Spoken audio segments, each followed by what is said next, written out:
Good morning and welcome to Open Air on Atlantic Television Network. Open Air is the network's flagship political platform through which trending political news, events and stories are discussed with stakeholders. Through these conversations, ATN uses political talks about specific issues, party system and actor to explore hope and engender positive impacts to the society.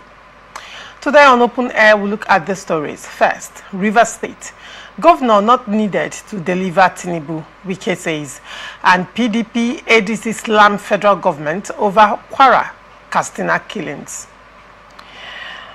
And PDP Secretariat reopens February 9 as leadership crisis eases.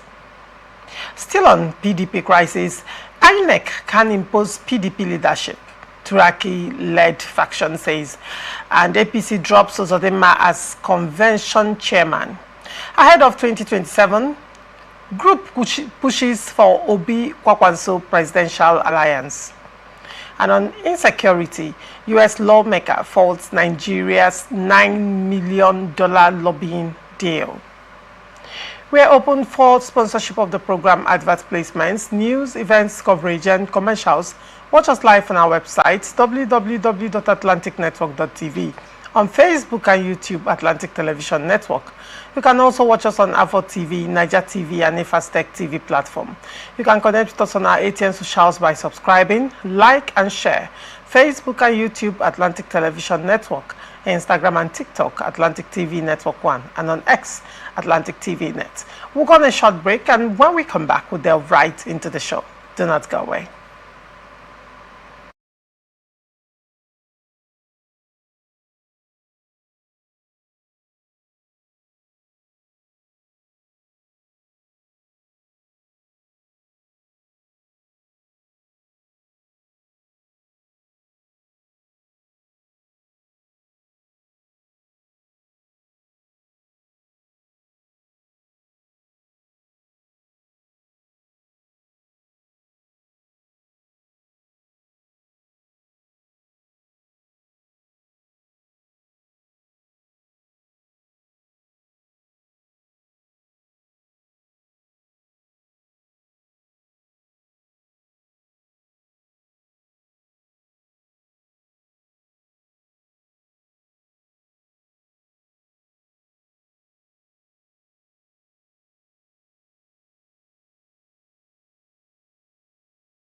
Welcome back and thank you for staying with us. Joining me on Open Conversation this morning is George Azunda Chinda, a political analyst and a regular on Open Conversation. Good morning, George, and welcome. Yeah, good morning, Lorenza. Good morning, viewers. It's good to see you, George.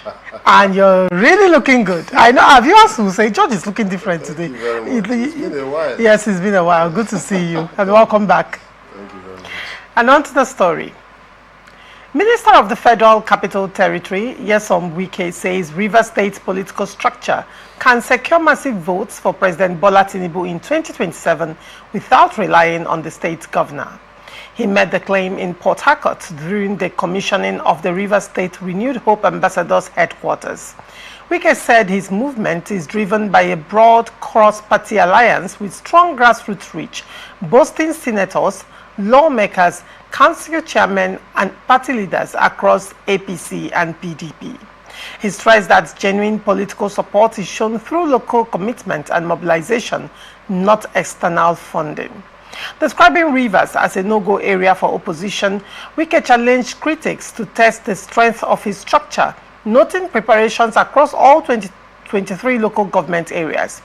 He said the same independent resolve displayed in 2023 would be applied in 2027 to ensure continued support for President Tinubu.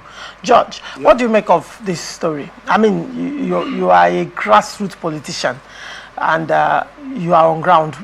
Would you say that Wike's statement is true? Obviously, nobody can doubt the position that Wike has taken. That is the reality on ground. We have always said that every politics is local. The statement he made is peculiar to Rivers State, not necessarily other states, where he said that we do not need the governor to mobilize for the president. It's obvious looking at the peculiarity of Rivers politics as of today. We do not need the governor to mobilize, for the president to win Rivers State. Rivers State is a no-go area for any other party. Tinubu obviously has won Rivers State ahead of the election coming up in 2027. That's February. So, given the fact that Nyesom Wike, as a grassroots mobilizer, like what's he read out there, he boasts of senators, other lawmakers, the National Assembly, state lawmakers, council chairmen, political bigwigs in all the 23 LGAs and all that. So obviously the statement is true for Rivers State. That cannot be applied in other states, because in other states you have some of the governors who are completely in charge of their political terrain. Unfortunately, here in Rivers State, we do not have the governor being in charge. We have a person like the FCT minister who has shown capacity. He did it in 2023. In fact, he has gone a step further to do it in 2027, doing what no politician in recent political history of Nigeria has done, holding sway in two dominant political parties, having the respect of all, and obviously, like it is obvious to everybody who is politically concerned that Rivers State, is no area for any other political party other than for the President, Bola Ahmed Tinubu. When you say no-go area for any other political party, have you considered ADC in the grand scheme of things? Before making that statement, I'm not unaware of ADC as a political party. But like I've always said, political parties are made up of people. People is just like a vehicle. Somebody will be at the driver's seat. There will be passengers and all that. Looking at these two political parties, APC and PDP on one side, Rivers State, ADC on one side, look at those who are members of this party. What is their political reach? How are they being able to galvanize the people? So when you look at these political parties and those within the parties, it's obvious that ADC is no match for the coalition, the rebel coalition of PDP and APC in Rivers State. It's obvious. ADC is no match in Rivers State. Let nobody deceive you that ADC has what it takes to even win a local government. They cannot. I'm on ground and I know what I'm telling you. But then they have boasted ahead of the by-elections, Rivers State House of Assembly by-elections, the elections to be conducted by INEC to fill the 2 vacancies. ADC has boasted that they are eyeing, these 2 seats and they intend to contest and they intend to win. This is normal for every political party. No political party intend, just like in a football match, no club goes to a football match with the intention of losing. They will definitely boast, but the outcome of that match will determine. So it's obvious that as a political party, to give their supporters hope and those who may want to be looking up to them as a viable opposition in the state, to say that we are on ground, we will win. But that is just normal rhetorics. At the end of the day, I don't expect anything to come out of it, because politics is about the people. The question is who are members of ADC in Rivers State? What is their political reach? How have they been able to, domicile their party within the heart of the people? How many people are following them in Rivers State? I'm talking because every politics, like I keep saying, is local. You cannot be here that your studio is to coordinate what is happening in my own area. I will be there. just like in every other area. So what is the spread? What is the reach of this political party, the ADC in Rivers State? Obviously, you don't expect them to do anything. It's just a normal boost. But then when you consider the fact that one might say, yes, normal boost, but the stakes are very high for ADC. You know, you are aware that there is a lawsuit, you know, in courts, praying that the courts should compel INEC to delist ADC and some other parties. And they are saying that ADC did not or have not met up to the requirements of political parties that should be recognized in Nigeria.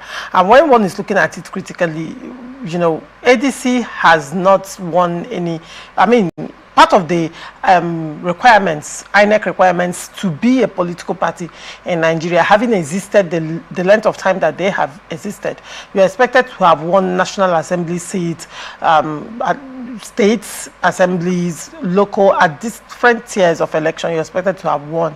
ADC cannot claim to have won, you know, any of these seats.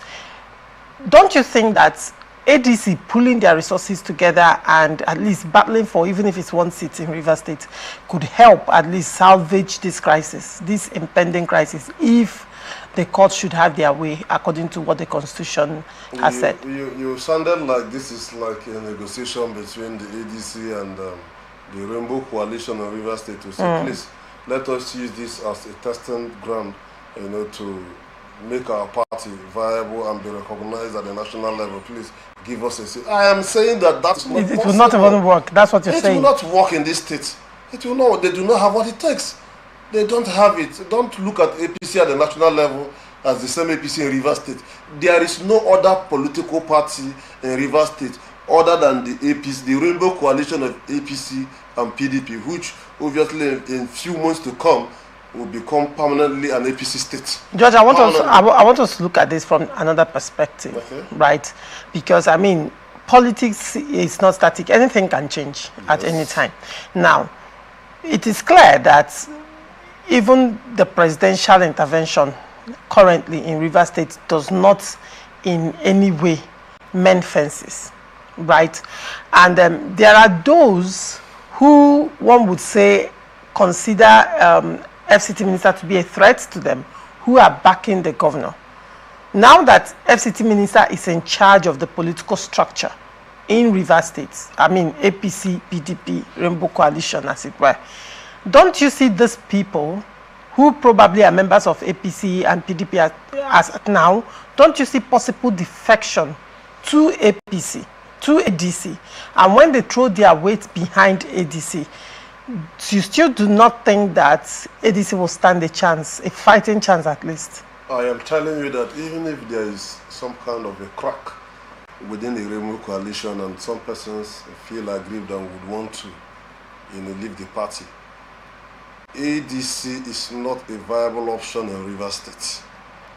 ADC is not a viable option in Rivers State. Instead, they will look for any other political party. And for those who why is ADC not for those who may want to leave the party, yes, that has what it takes, you know, to join another party and make them viable, must be, you know, non-political heavyweights in Rivers State. And most of them looking, I have studied politics in this state, the trajectory of politics, and I can tell you for free that it will be very difficult for many of them to leave, you know, the coalition as it is today.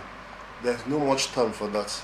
Right. You do not have the resources, the reach, the capacity to build in a formidable opposition that can restore power from the Rainbow Coalition in Rivers State. So the best thing will be to remain there. So you're saying that a merger of Amechi, the former governor of Rivers State, okay, with some of these people and possibly some of the people backing the governor currently in Rivers State, like, are you saying that possible if these people should defect to ADC, it still will not make a difference? You only mentioned that. I am not going to mention names of the people backing the governor. Well, if they are backing the governor and the governor is still fighting to date, you cannot actually underestimate them, can you? Not the issue of underestimating anybody, but this is politics. This is not any other thing other than politics in this state. And I can tell you for free that most of those people you call do not have what it takes to convince more persons in their area, because they have been there long enough, and the people they have been leading have seen them for who they are. So they cannot. I don't know the kind of magic they want to do to convince these people to follow them. I don't know if you understand. You don't want to go deeper I than this. understand what you're saying. Yes, Wike today has what it takes and has been leading the party because of his approach. People genuinely love him. He has that organic followership, and he's still at the top. Where politics in Nigeria is about dispensing patronage. All right. And because the man is still holding sway, he has what it takes to dispense this patronage. You know, one of the professors of political science and knowledge, they briefly talked about politics in a way that it is for the leader and his preferred people. And if the leader has his preferred people who are still following him in the Rainbow Coalition today, he dispenses patronage to them.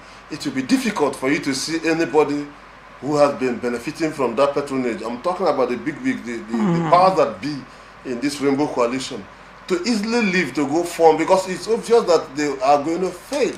And no politician likes to fail.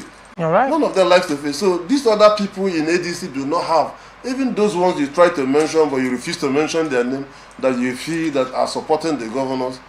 If you want, I don't want to also mention them. Let me not preempt you or preempt anybody. But we know them. They do not have what it takes as it is today. All right. To run this election and restore power from the Rainbow Coalition in Rivers State. All right. You made a statement. And let me also add this.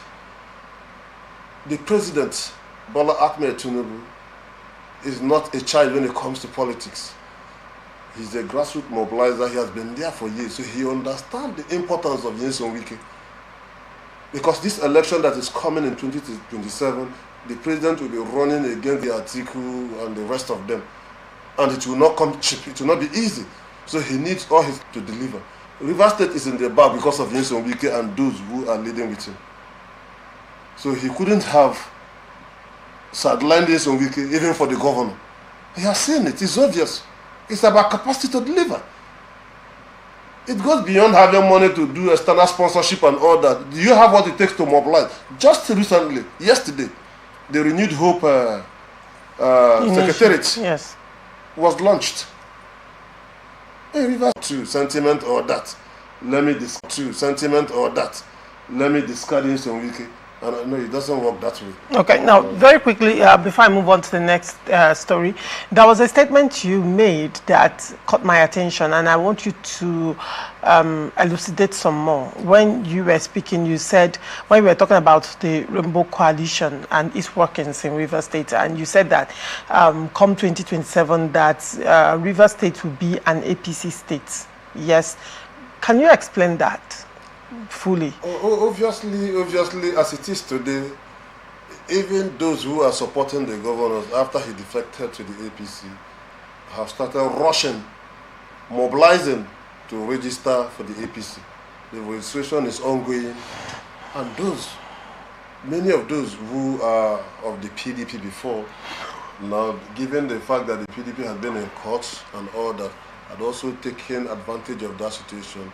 These things are in the news. It's not something. I am asking because the FCT minister is a PDP I am telling you, if at the end of the day, most of those who are following him, like he has instructed, even at the local government, we are talking about elected officials, have all crossed.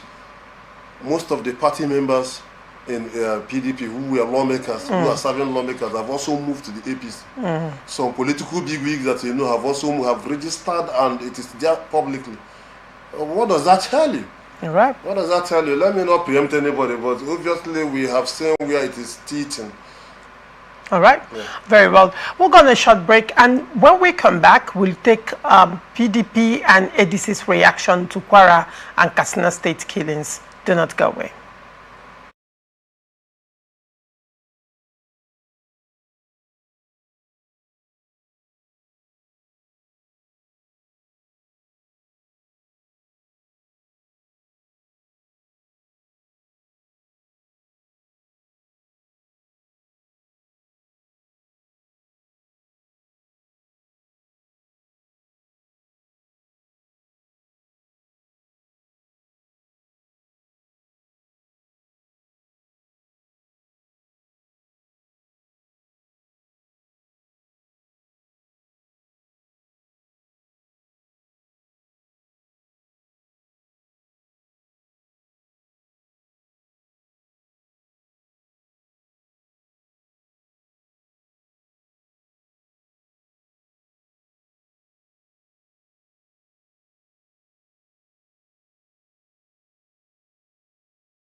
Welcome back and thank you for staying with us.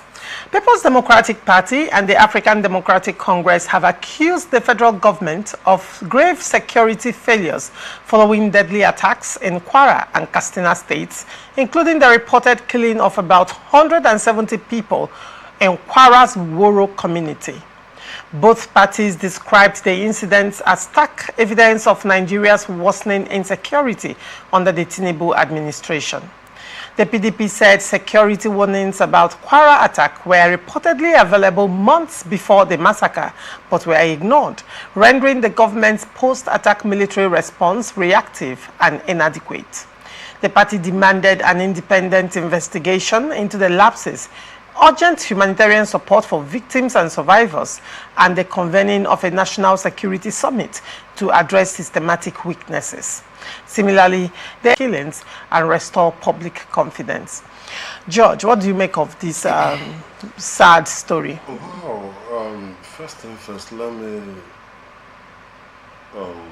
commiserate with the families of over 170 persons that lost their life following an attack for a crime they never committed. In a country where the governments have sworn to protect life and property. In fact, that is the primary responsibility of any government. It's an unfortunate situation, a very sad one.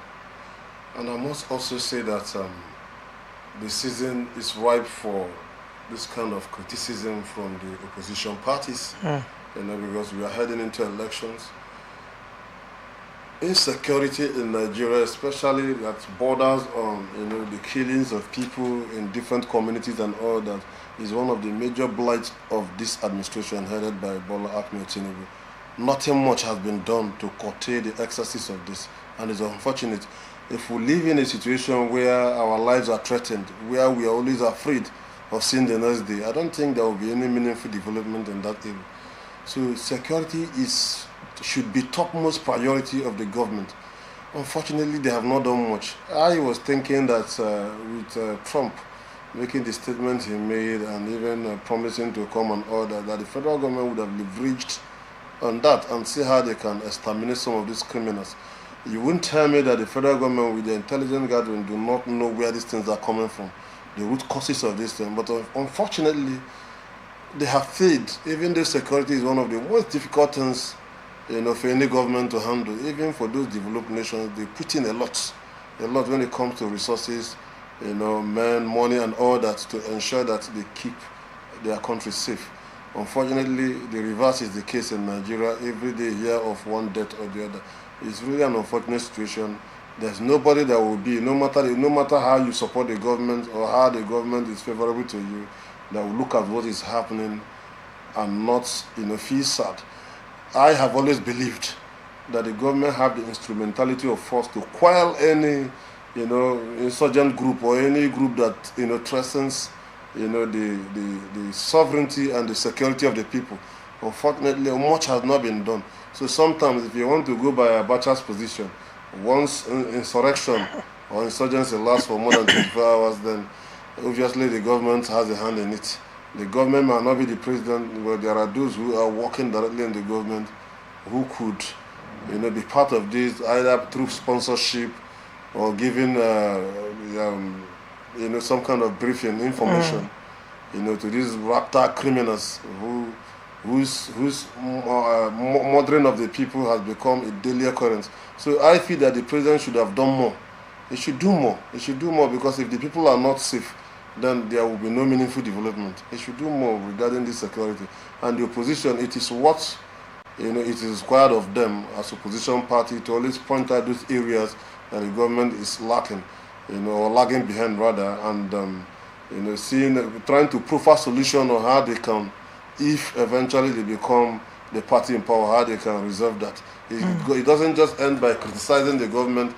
You should come up with solution on how you can tackle in a sane climb, in a saner climb. That is what the opposition parties will be doing, that will also endear them to the people for votes. But unfortunately, you do it here in the form of, you just want to criticize, Tinubu is bad, his government is bad. If they vote you, what difference are you coming up with? Because even the same Tinubu government, before it got to his turn, when they Buhari were was opposition. there, when they were in opposition, they did the same thing to Jonathan. Now they have come, no changes. Instead, thing is getting worse. So the PDP and the ADC that is criticizing, it is their responsibility to criticize the government for their failings and all that. But what difference would you do? Don't tell us it's a security matter. We do not want to give some kind of local expo, to the government what to do, so that they take charge of that, and that will not make us not to win election. Tell us what you do differently on how you can tackle this. Maybe that will endear you to some kind of persons, and you may get some kind of vote that may enable you to win. It doesn't just end with criticism. You have to also provide solution, because at the end of the day, both you, the PDP, the ADC, the Labour Party, and whatever, we are all product of Nigerian society. We are all living in Nigerian society. We are all also affected by the insecurity in the land. So you need to provide solutions so that people understand that you have what it takes, when you come on board, to change, what it is. But finally, on this matter, I want to say that the federal government have not done enough when it comes to securing lives and property. That is their primary responsibility, in addition to the welfare, every other thing that they're doing, all right, of the citizens. Now, to a large extent, part of what was very concerning was the fact that, information coming out of this state said the alarm has been raised long before now. Information has been sent to the government, with regards to an impending attack. Clearly, no preparation was done. And then survivors are saying that the attack went on for 10 hours before the military showed up. For 10 whole hours. So I need it to make sense to me. How is it possible that a community is under attack for half of a day? It took the military 10 hours. It took the police 10 hours. Make it make sense to me. Now, people are not allowed to defend themselves. You remember the case of the young man that killed, for the people that ran into their homes, reports have it that the people that ran into their homes were set on fire and they burnt alive. Defending oneself is something that everyone will favor, but you look at the dangers of that also. People having access to arms, because defending themselves, like you have been advocating here, is not with bare hands. It's with weapons, ammunition, guns, and things like that. I'm not advocating. I need to correct that. I'm not advocating. I am looking at different perspectives of a particular matter. Okay, fine. So I do not favor that in a country like Nigeria, because we are easily moved into crime and criminality. We're easily moved into crime and criminality once the opportunity presents itself. Look at what's happening in the US. The only saving grace they have there is that their security is top-notch. They are proactive. But even at that, sometimes you could still see people going into the gun violence. Gun violence and all that, kill a lot of people. He will definitely be arrested and he'll be taken into custody. But at the end of the day, people have lost their life. It is because he has access to gun. Such things may be happening here. Nigeria today, things are so tough for people. You see someone that has some kind of psychological challenges, having access to gun, can go to a marketplace and open fire. We have a lot on our hand to deal with. So I would not want at this stage of our national life to advocate or to support that people begin to defend themselves with such high caliber guns and things like that.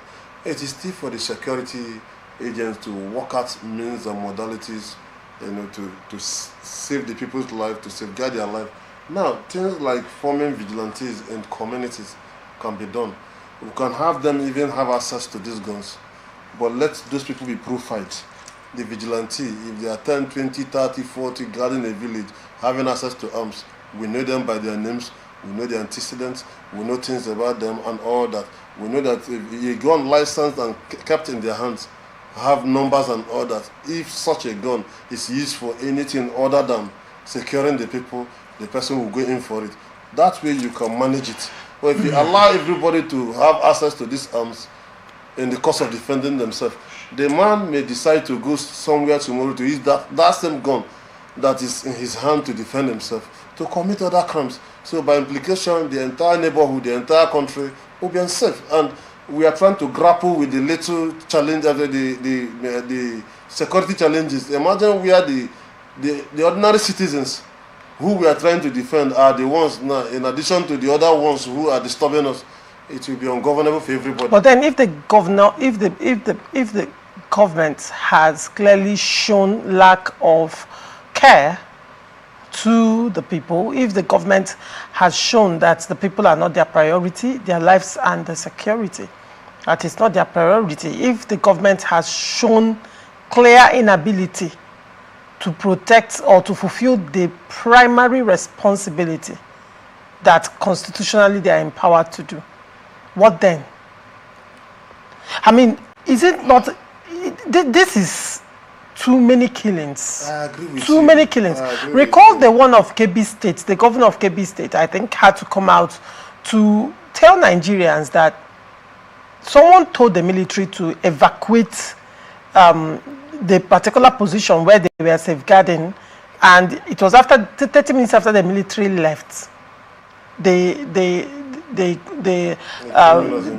invaded the place and wreaked havoc, and there was no military intervention. In this case, it took 10 hours. 10 hours. How? Anyway, so what do you propose moving forward? Because I mean, Nigerians have been proposing, security experts have been speaking, but it appears that it's not working, right? The proposal I would have loved to make here is for communities to rise up, set up a vigilante, because some of these attacks happens at night. They don't come during the daytime. It happens when these people are asleep, and some persons are murdered while they were sleeping. So they should set up a vigilante that will be profiled by the security agencies, probably that will have access to arms, so that those ones will keep watch of the community while they are sleeping. The arms that they will have access to, if you have to go by that. It may not be that sophisticated, but at least let it be something that can ward off criminals. You can hide somewhere, you can try some guerrilla form of security, you know. Try, by the time you get, arms is an arm, or rather an arm is an arm, meaning that it has that instrumentality of force. So if you hide somewhere and you're able to take out your opponent, the person will die of it, the person will not survive it. I don't know if you understand, even though these guys will have some arms that can shoot for long period of time, that can raise the entire community. But at least this can, by the time those who are coming with arms know that a community also has arms, they also will not just come and say they own the place. I don't know, that way it's like deterrent. It will ward them off in a way that these people are armed.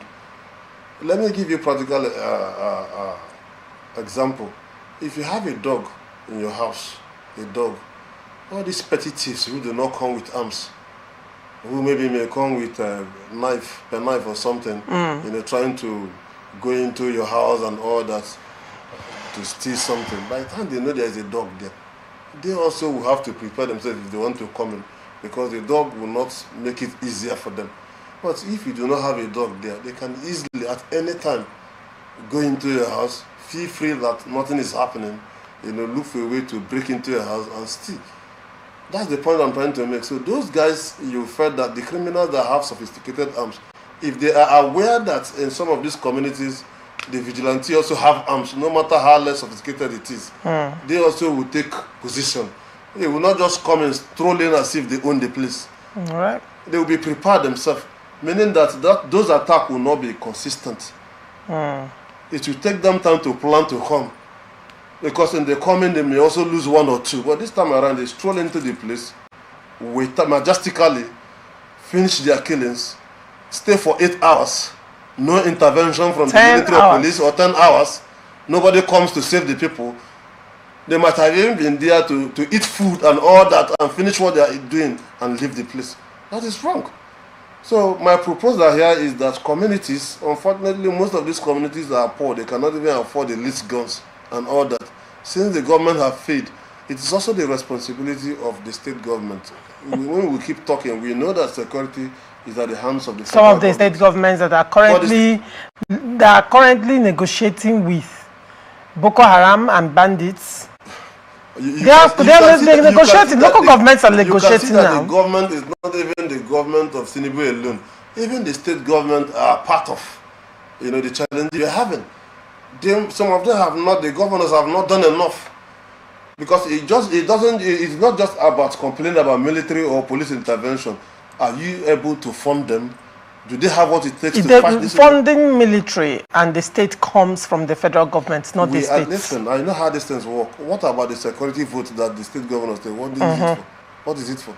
It is not for the military, it is for it is not for the. Let's make it clear: the military, the police, and all of that, they have their budget. Their funding comes from the federal government. Their budget is there in under security budgets when presented to the National Assembly. Let's make it clear. So I understand what you mean, that governors of a state can also add to aid the police and the military in their states. Go ahead, please. I'm being realistic in my discussion here. Yes, go ahead. I'm not talking ideally. It's not as if I do not know that the federal government is in charge of security, both the police and the military, to fund them and all that. I'm quite 100% aware of that. I am saying that these people are, at the end of it, they move to different states to secure the place. Yes. The state governments and the governor make provision for security votes. I ask you, what are they using it for? I am not unaware that the federal government is in charge of this. We know how these things work. You look at it, the men at the top are the military and the police. Before this money gets down to the ordinary man that is sent to the battlefield, you find out at the end of the day what he has is just the salary that comes to him, and nothing on the gun that he's given. There's no extra money, to motivate him to go all out there to catch these criminals, to deal with these criminals. So those ones that the state governors and even the local government chairmen are to augment, use it to motivate these people. So what I'm saying is that aspect in some states, the governors do not even disburse it to these people. Or if they do, the top-ranking military and police officers don't get this and trickle down to the least person.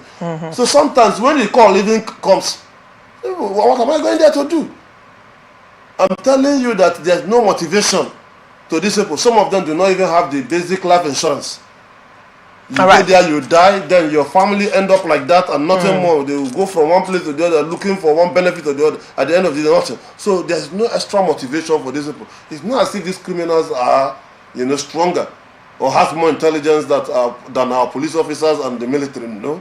But there has to be an extra motivation. Now, let's look at it from the angle that you have said and possible challenges that state governors may be facing.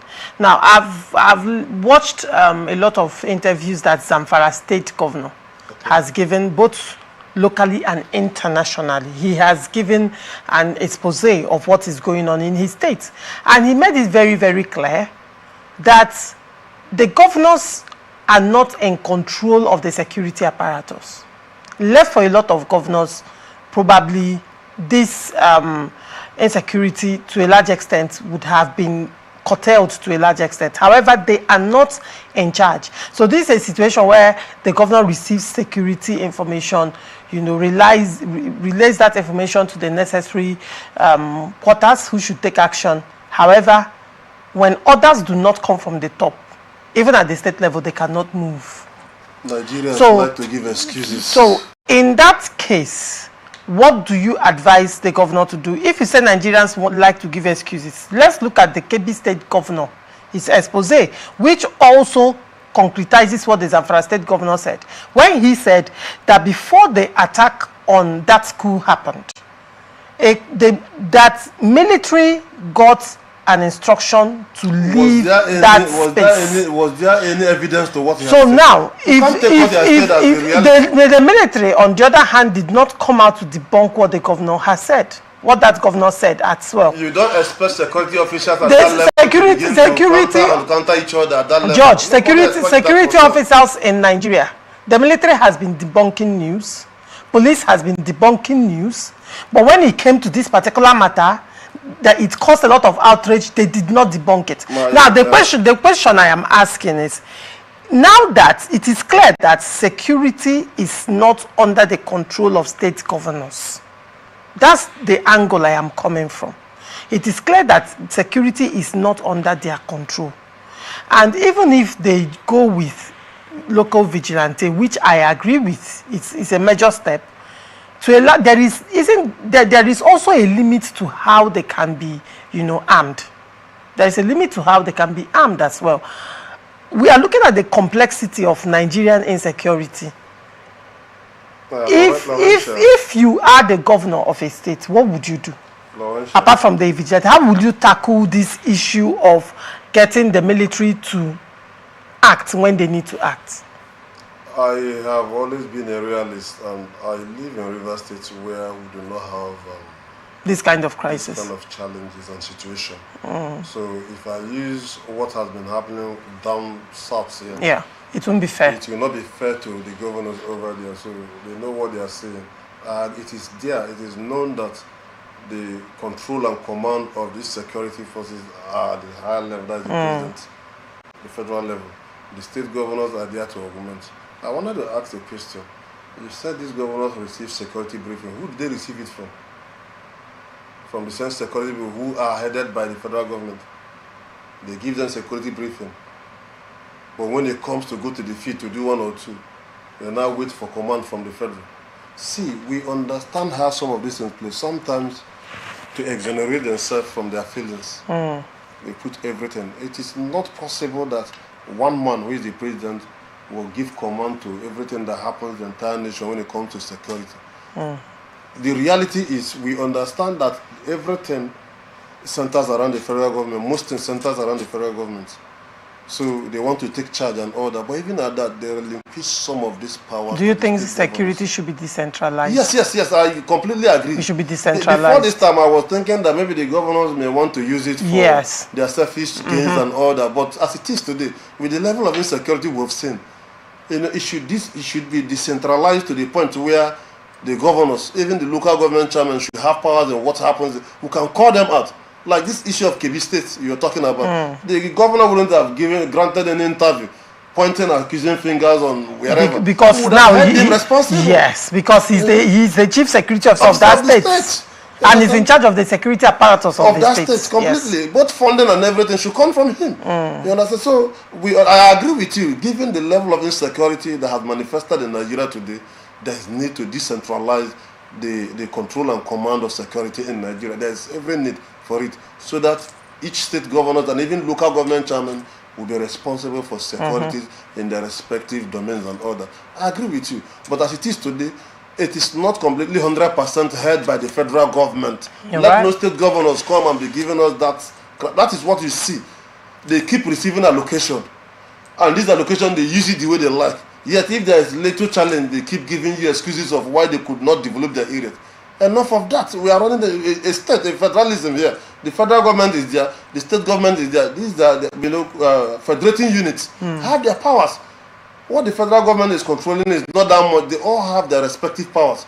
So regarding this issue of security, he said he received security from who? From DSS, from police, from army. These are all agencies of federal government giving him security briefing. Meanwhile, he's not in charge. If he's not in charge, why are they giving him that? So what I'm saying is he should go extra mile to motivate this man. We have some similar, it's not exactly the same level of security threat from what we have in the north, but we have had our own fair share here. There was a time militancy reigned supreme here. There were issues. The governor stood up, marched them. They work with the security agencies. If you were here in this state, you know what Amechi did with security. You know what Omeha did with security during the height of militancy. You know what the Wike did during the criminalities that pervaded the state. They did not go there in person to fight these criminals. They used the same security people who were under the control and command of the federal government or the president. Those were the people they used. Disburse this money. You pay them this money in addition to whatever that's coming from federal government. You motivate them, you buy them equipment. You buy them vehicles and things like they can use, both for state like River State that has water. You buy them equipment that they can use. They can't fight with bare hands. So don't sit there and complaining that this is federal government responsibility. and all that. What have you done with the security vote you set aside? What have you done with it? How have you been able to motivate the security agents? All right. That's the question. All right, moving forward. People's Democratic Party faction loyal to FCT Minister Nyesom Wike has announced that the party's national secretariat, Wadata Plaza, will be reopened on Monday, following months of closure triggered by internal leadership disputes. Acting National Secretary, Senator Samuel Anyanwu, said the secretariat was sealed by the police after clashes between rival factions, but noted that court actions challenging the closure has been dismissed. He insisted there was no faction in PDP, adding that a federal high court ruling nullified the disputed November 2025 convention. Anyanwu said normalcy has returned to the party, assuring members that the PDP will field candidates in upcoming elections and intensify preparations for the FCT area council polls. He also welcomed INEC's registration of new political parties, describing it as healthy for Nigeria's democracy. George, what do you make of this? You remember the drama, the very disgraceful drama that led to the sealing of the PDP secretariat. Now, what do you make of this statement by Senator Samuel Anyanwu? And do you anticipate any brouhaha tomorrow that the PDP secretariat will be open? The possibility of another round of skirmishes is there. Given the fact that these two warring factions have not reconciled their differences, what Senator Anyanwu has done is what is expected, to go take control, take charge. From what he said there, that there is a federal high court judgment that nullified the Ibadan convention, meaning that that one did not hold water. So they are still in charge. So, and there is also a court judgment that quashed the sealing of the office as illegal. So they cannot continue the way they are.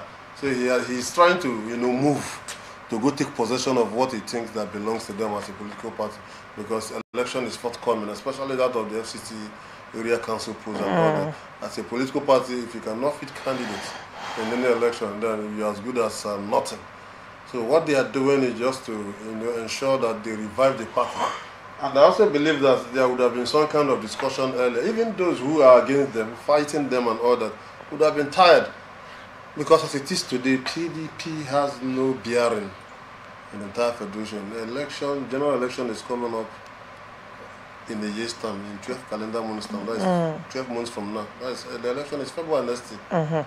Up till now, the party is still mad with challenges, internal challenges and all that they cannot even feed a candidate. Court cases here and there. So what am I trying to say? The PDP is trying to regroup. So there have been some kind of discussion, but if nothing of such happen, it means that there may be another round of fighting on that. Now, when we look at another round of fighting, recall that part of the court judgment, there was a declarative.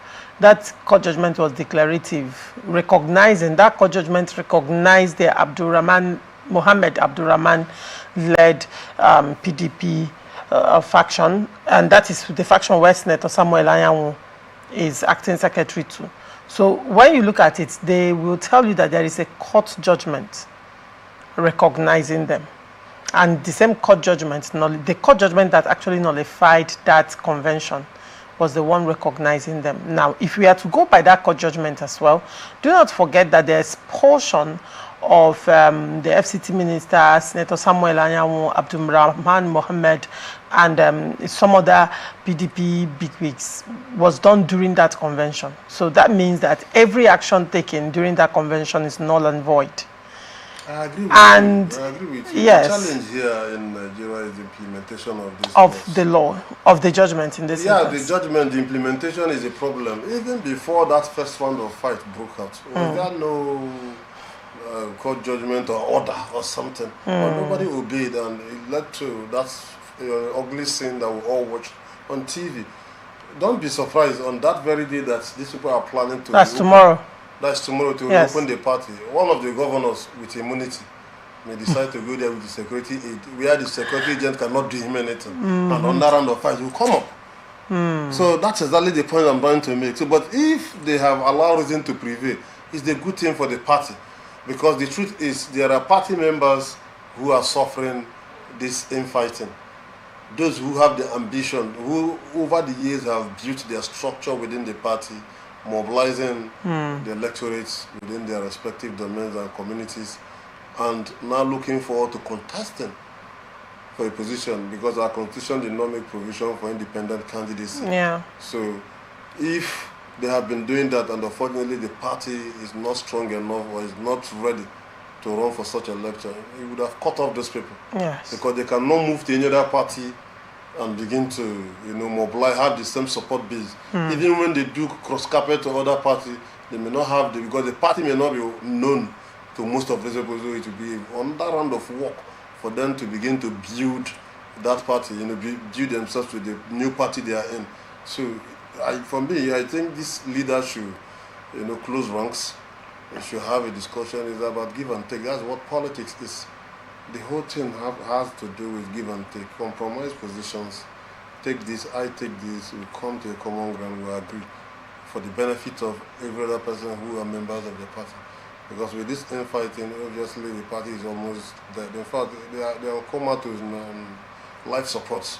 All right. Life supports. All right. Still talking about the infighting, the Taminu Turaki-led National Working Committee of the People's Democratic Party has insisted that the Independent National Electoral Commission has no constitutional powers to appoint or determine the party's leadership. Reacting to INEC's quarterly consultative meeting with political parties, PDP National Publicity Secretary Ini Emobong faulted the commission for engaging members of the Abdurrahman Mohammed-led National Caretaker Committee, which he described as non-existent under the party's constitution. He warned that the move could breach peace and would be challenged through legal means.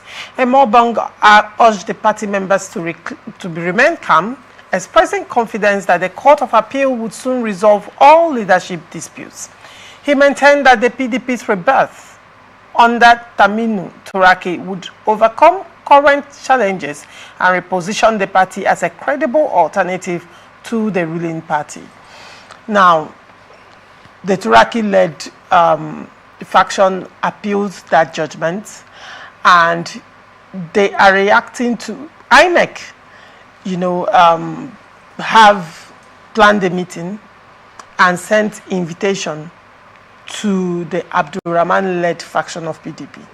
So INEC has recognized the court ruling and has recognized the FCT minister's camp of PDP.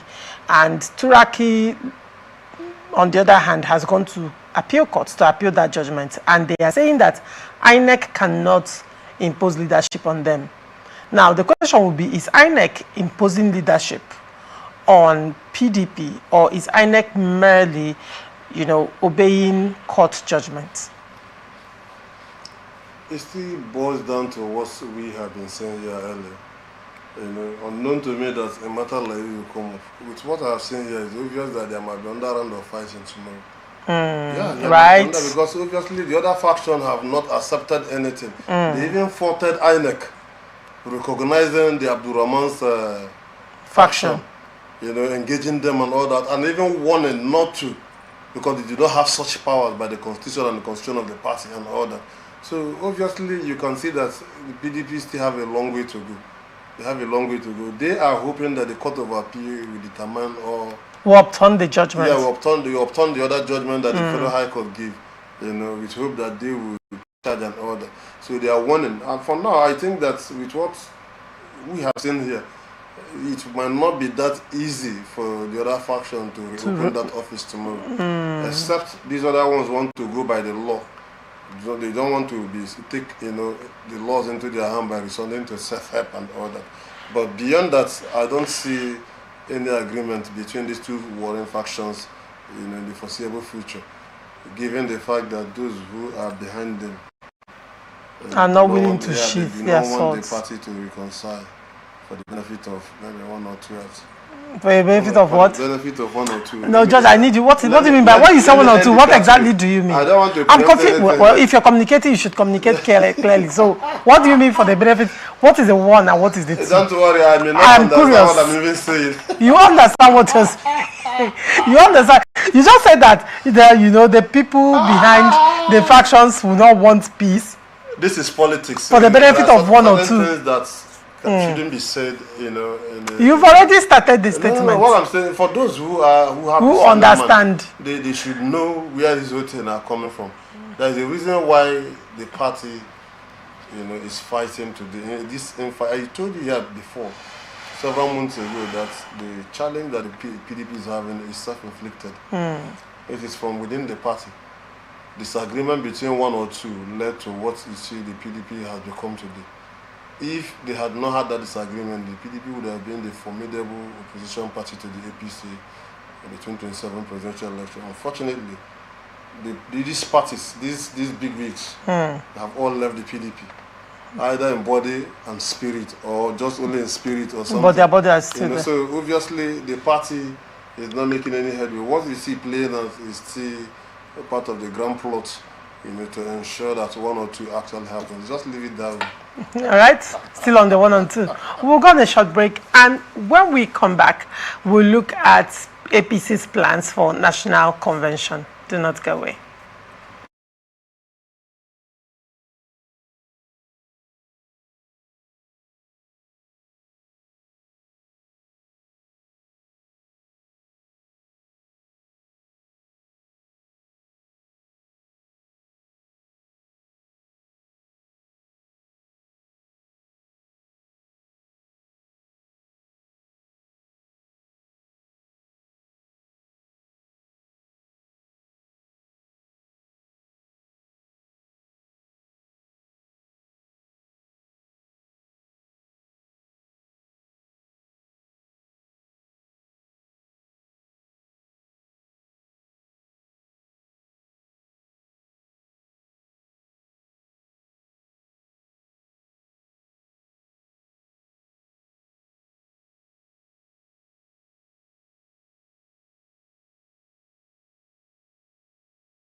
Welcome back and thank you for staying with us.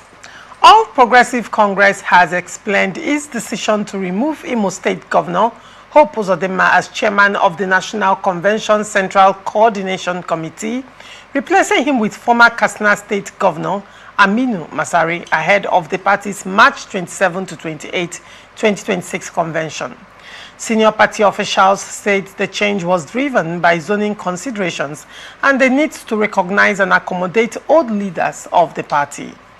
Masari and former Senate President Pius Anyim, now Vice Chairman 1, were described as experienced, non-aspiring leaders, better positioned to manage the convention in an even-handed manner.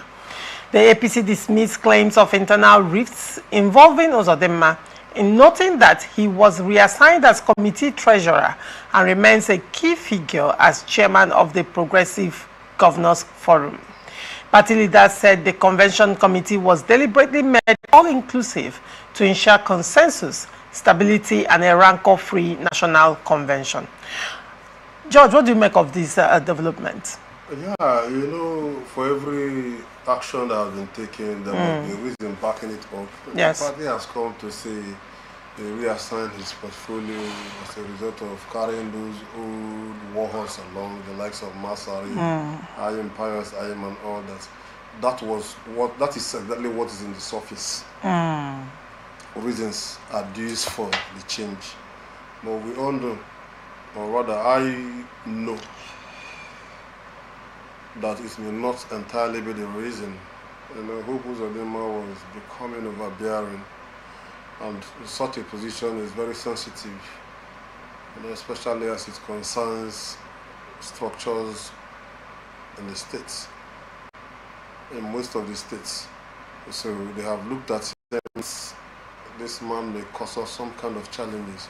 There have been some kind of agitation from some quarters within the party that this man will not favor or will not be fair to all parties involved. It is convention that they are trying to organize. This convention will be the one that will, you know, ensure the leadership of the parties in respective states was and all that down to the national level.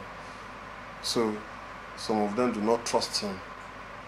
They have written behind the scene, and the allegations, you know, may be genuine to the leadership of the party, who felt we cannot have this kind of person to continue, because if we have him, these other people who are aggrieved may not, you know, it may polarize the party leading to the election in 2027. So in order to douse tensions, what they have done is to reassign him, still allow him to hold a position, albeit not the ultimate, in the committee and planning for the conventions and all that. So that is my thinking. You know, some things that we heard, we may not say it here, but the party, of course, will come with a genuine reason why they did what they did. You will wonder, before they appointed him, what were they thinking? Didn't they know that these old war horses were there, the likes of Masari? How come they appointed him? Barely some few months to the convention or thereabout, you're changing him. There had been some kind of written and complaints from members of the party who felt that his appointment as the chairman will not favor them, will not be favorable to all parties. So they have written for him to be removed. Which you mentioned that Uzodinma has been high-handed. Kind of, well, maybe wrong choice of word, but what I mean with my position here is simple: that people within the party felt that he was not going to be fair to all parties. All right. He has already taken side, you know, to hand over the structure to a particular section of the party. Okay. So those other people may have written to see that he does not continue as a chairman. So the party leadership have also seen reasons what they have done, and felt that the best thing is to redeploy Hope Uzodinma to another position where he will not be the overall person to influence, you know, whatever that will happen within the convention. So that's exactly my point. That's what has happened. All right. That's what has happened. All right, very well. Supporters of Senator Rabiu Musa Kwakwanso have proposed a joint presidential ticket pairing him with former Anambra State Governor Peter Obi ahead of the 2027 general elections. The Kwakwanso Support Group 2027 unveiled the idea in Kano, describing the alliance as a pathway to national rescue.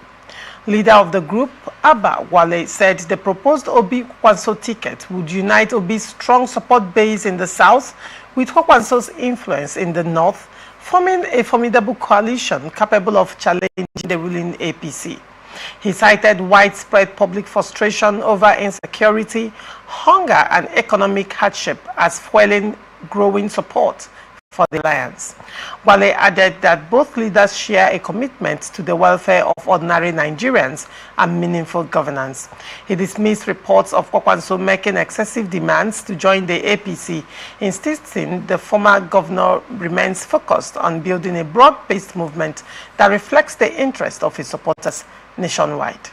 What do you make of this proposition? Because, I mean, a group is proposing, Kwakwanso Supporters Group.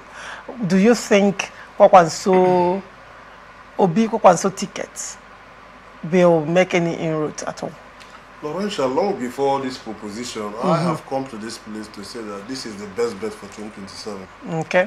The very best bet for them to, restore power or even challenge to an extent to where the election, the outcome of the election will be so tight. Okay. It will not be a walkover for any party. That is the best bet. If they know what they are doing, if they actually want to restore power from Tinubu or make an attempt to restore power from Tinubu, this is the best bet. Bringing Atiku for that election will be a flawed election. It will be an election where, a tipper is running over a toy car. For Tinubu, he will win massively. The best bet for them, because of the influence of Kwakwanso in the north and Obi's influence nationwide, given what happened in the last election, if you pair them together, their supporters coming together and all that, I mean, it will make the ruling party to sit up and even plan more on how to defeat them, because it will not be easy. Do you think Obi still has or enjoys that level of popularity and massive court-like following that he did in 2020? Do you think that momentum have not dropped? It has dropped a bit, but not completely. It is still there.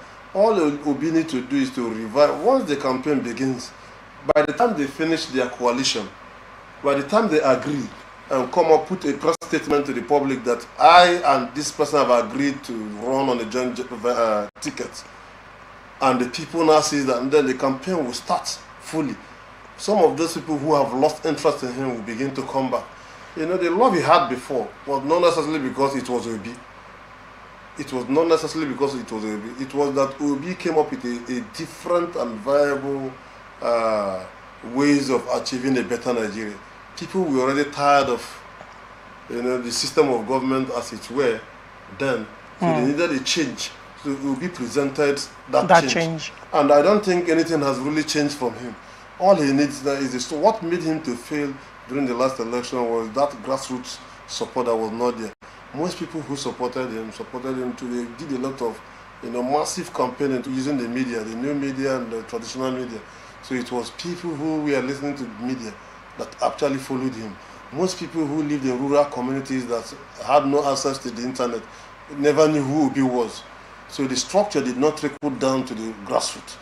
So if he has a Kwakwanso and this time around they try to change or add something in addition to what they did before by trying to entrench themselves in rural communities, setting up different structures, empowering these people to build, because Obi cannot be in Anambra or Lagos to know what is happening in Borno State. There has to be people, they are leaders from the state level to local government level to the world level to community level to unit level, as the case may be. There has to be leaders, and these people will be on payroll one way or the other. These people will be mobilized to do this work. That is one of the ways that they can entrench themselves down to the grassroots. And like I said, with their pairing, it will not be easy for the incumbents. Now, when you also look at the northern support base, you also consider the fact that there have been concerns that any of these people who have not been president before, coming up to be president, will now extend whatever gentleman's agreements, right? Don't forget that they said there is a gentleman's agreement that it is the turn of the South. The South have already done one term. Now with Tinubu, the North will be sure that Tinubu is not going to come back for another tenure. He's going for the last tenure. But with Obi, there is no guarantee that he will not want to compete again after this tenure, because it's going to be his first tenure. Don't you think the North will consider that balance? All these factors will definitely come into play, and it will affect, the outcome of the election. These are the, peculiar situations of the Nigerian politics, the local realities that will be put in place to determine the outcome of elections. Some persons will look at distance, but I also want to tell you why this thing is a factor. There is also another factor. Okay. There's also another factor where politicians cannot stay hungry for too long, haven't been out of power for too long. So every opportunity to grab power is important to them, irrespective of where this person is coming from. If Obi and Kwankwanso will come as president and vice respectively, and eventually restore power, because the essence of this whole thing is get the power first, then before you talk about sharing. You're talking about the 2031 that you are not certain that it's going to be you, or that you may not even leave. I'm bringing on that factor to it now. People may be 2031 that we are not sure that we are going to leave to contest the election. Why don't we support this man to get this thing in 2027 and probably get part of the lagis, and from there we can negotiate? That is also another factor. There are people who are written in that line to say, okay, we are giving Obi our support to go further. They have been out of power for a while. Some even stepped out of power not 2-3 years ago, not too long ago, 2-3 years back. But having not been in power within this period is affecting them economically and otherwise, socially and politically. So they want to be in power. So if they see the chances of Obi, upstaging the incumbent to bring them back to power, they will do it. And when it is time for the 2031 election, they can now start a fresh negotiation to see if it's going to favor them or not. So that's also another factor that you have to put into consideration when discussing issues like this. So at the end of the day, it's still about the people. When you have those big wigs that have what it takes, every politician, that's why they say this man is a politician, he has what it takes, to mobilize his grassroots. There are people who will come, merely standing here, the entire community, the entire area, or majority of the people, key in with them. If you have such people as leaders in your party, you're home and dry. Now, do you think that Governor Yusuf's defection to the APC with some of the structures in Kano State, do you think it has affected Kwankwanso's grassroots support base? Definitely, but not much. Ordinarily, it would have been a tsunami if both of them had been in one place. It would be in the sweeping of Kano State votes. The governor also has some level of influence, no matter how you look at it. Even if he does not have the same level of influence with Kwankwanso, but as an incumbent governor that has the knife and the yam, that has the resources, if he knows how to dole out these resources to galvanize support, it won't take much for people, just like ant following the sugar. That is the kind of politics we play in Nigeria. So a lot of people, due to the level of poverty, the moment the governor spreads some of this, lagis here and there, you see a lot of people aligning with him and voting in line with what he wants. So definitely his movement into APC has affected, and it was a very good one for the APC. It was a master stroke. They knew that Kwankwanso was playing hard to get and all that, given conditions here and there, which maybe was not achievable within the time period. So what they did was to go for the next person that has, the capacity also to destabilize or to reduce, divide the vote of Kano State. So the man has quickly embraced the APC. So obviously, Kwankwanso will not be going to APC, and his coalition with P2B is likely to work. My challenge here now is who will become the president, because Kwankwanso has always said himself that he cannot be the vice president. He cannot play the second feed it to P2B and all that. So, but if somehow along the line they agree, it will be a very difficult one for the APC. Who will win? I want to say as someone who has been supporting the Rainbow Coalition that Tinubu will win, but it won't be that easy. Now Obi Kwakwanso alliance for you will be formidable. It will be a serious threat against Tinubu. That is number one. And then number two will now be what viable political party can be used. I thought Peter B has gone into ADC. ADC right now, one can say ADC is cast in stone. Recall that ADC is facing a lawsuit wherein INEC is being compelled to deregister ADC. That is another challenge that they will have. So that hammer might swing after the windows for primaries have closed. I'm just saying. That is also. I'm just saying it's a possibility. The problem they will have. At least the last election cycle will be started maybe like a year or more. To galvanize support for the Labour Party. Yes. So the Labour Party became known to an extent. And as this time around, if there's no much time, and Labour Party is no longer in sight for him. But Labour Party is still having their leadership crisis because Abure said he's going to appeal the. There is a crisis in that party. There is a crisis in that But party. Nena Osman has been recognized by INEC. Nena Osman has been recognized. There is a court judgment favoring Nena Osman now. So the possibility of still going back to use the APC is there. The Labour Party. They use the Labour Party rather. If they finish, if their problem ends today. All right. You understand? If it ends anytime soon, they can go back. The party already has a name and a logo. But beyond that, it will still be the same challenge of 2024. If they are not able to use the ADC as a platform that appears to have people. More people. As it is today. It goes beyond having a name, P2B and Kwankwaso. You need people that will mobilize their own structure from all over. Be in Kano to know what is happening. So ADC, regardless of whatever internal wranglings, is a better option than Labour Party. Based on the people in ADC. In ADC, these are all politicians who have what it takes in their respective communities, one way or the other, to mobilize one or two. So if this is about structure, yes. Recall that the last election in some places, P2B did not have, party agents.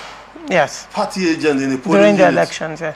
So in some areas, it has nothing to do with hijack or ballot box or something. That's not. We have gone past that stage.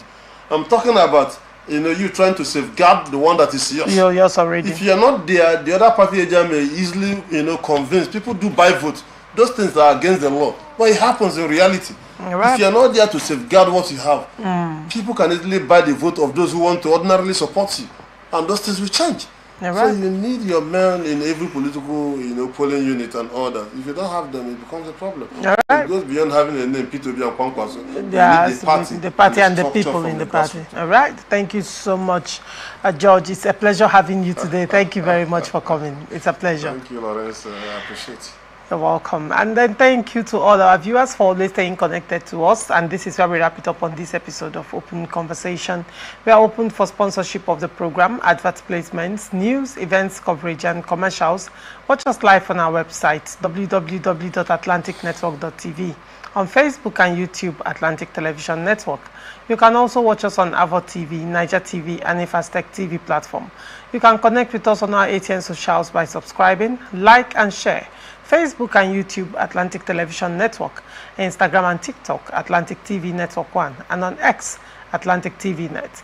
Do not forget, peace and unity are the pathways to progress. Thank you for watching.